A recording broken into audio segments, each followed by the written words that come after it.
response to my first Subaru platform build out sort of SUV car camping video was truly overwhelming. I never expected such a result and took for granted that I had been helped on my build out, so I was surprised that so many people found my build out to be particularly interesting or valuable to help them in their search for getting into the great outdoors. Having said that, there were a lot of follow-up questions, and one request that I put out another video showing my other camping experience. So that's what this video today is going to be about. One of the first things that was brought to light was that if you leave your trunk open on many SUVs, you actually run down the battery because of the dashboard light never clicking off and it never sensing that the SUV trunk hatch is actually closed. There is a workaround I found out for this on YouTube itself through somebody else's video.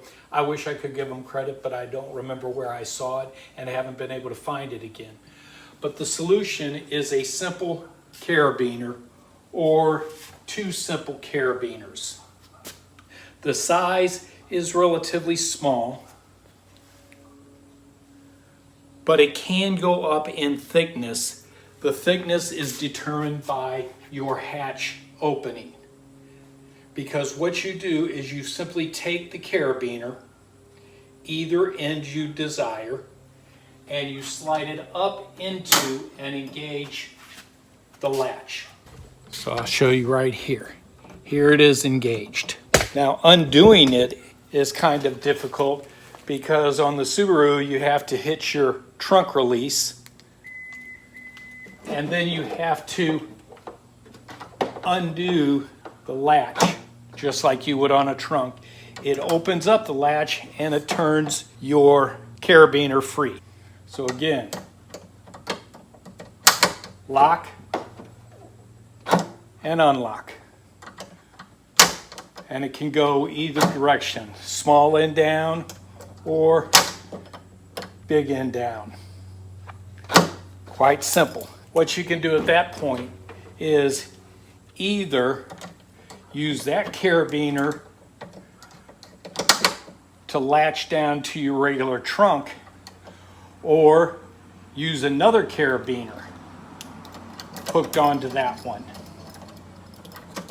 So it's whatever you desire. I've done it multiple ways and the only difference is the space between the latch and your hatch.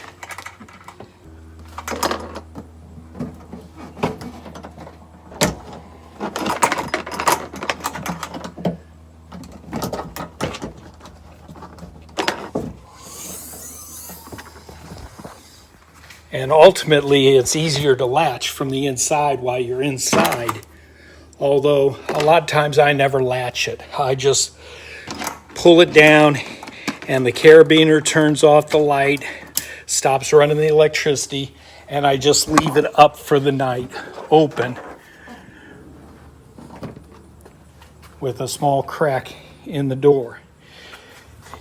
If I don't want anybody in there and I want it for security, then I carabiner it from the inside.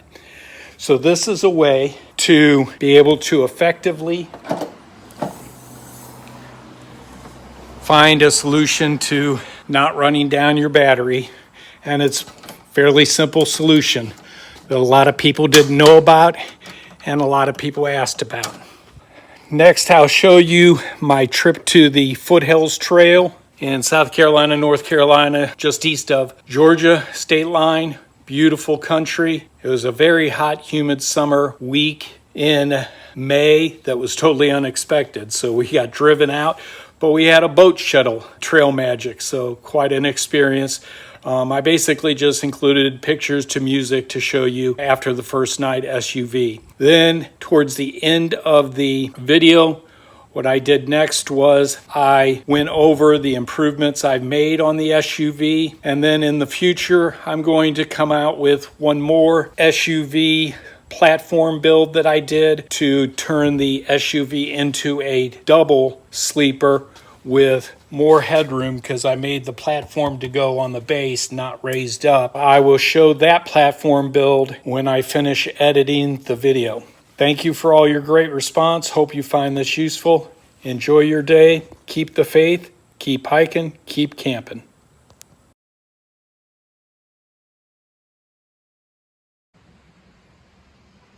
Well, I've arrived at the Foothills Trail head, set up for the night. Traveled great in the Subaru. Got the screen set up over the new rain guards, and pretty much set up for the night. And watch some videos like I always do in my passenger seat. Got the screens up. And there it is from the back. Pack is all packed up, ready to go for tomorrow morning. And ready to get some dinner. Beautiful trailhead. Got a lake over there. Swimming. And lots of parking. And then the entrance is over there, which is going to be our finish line in 6 days.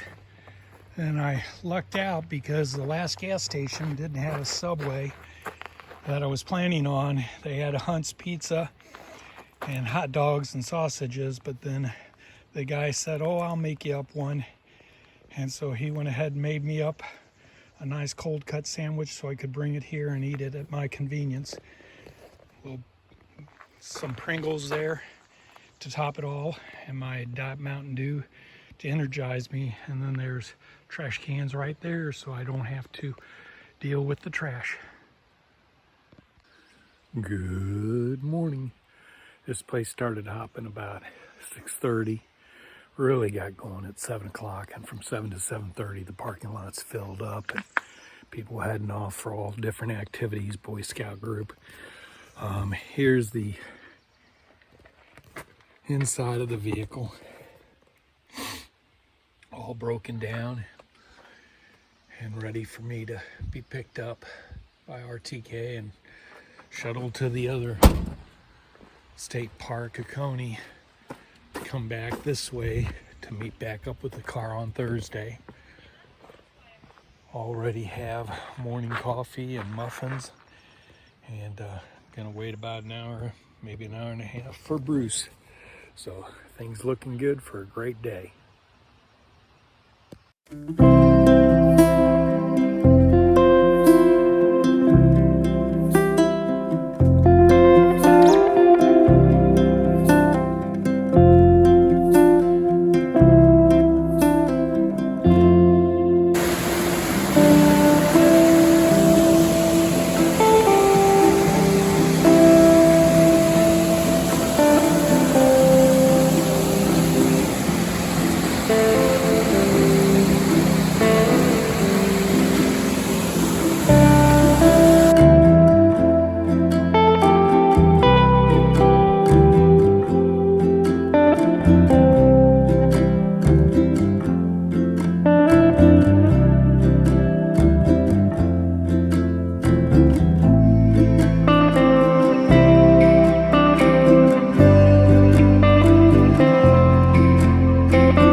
Show you, but on the back side of that rock is a ladder, and then you come up across this rock to this step up to this bridge.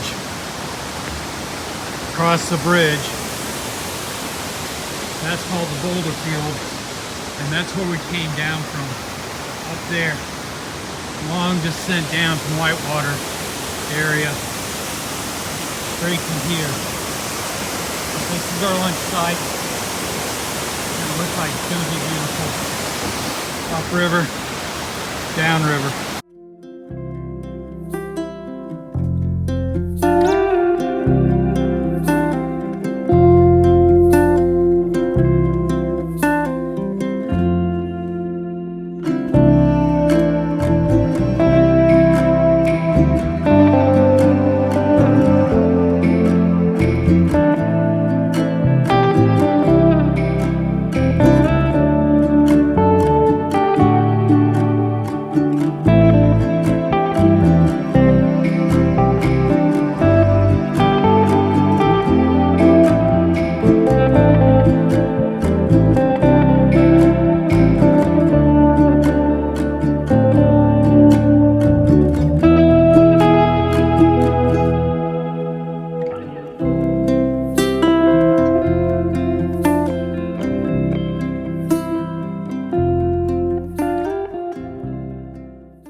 upgrade to the 2010 Subaru Forester, I went ahead and purchased an actual front window shade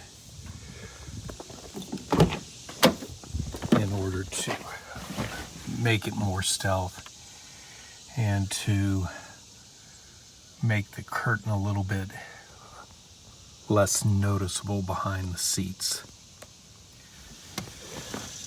The other thing I've done is added the rain guards that so many people recommend. It was an easy application, and it allows the window to be cracked to get ventilation, decrease condensation, while at the same time keeping the rain out.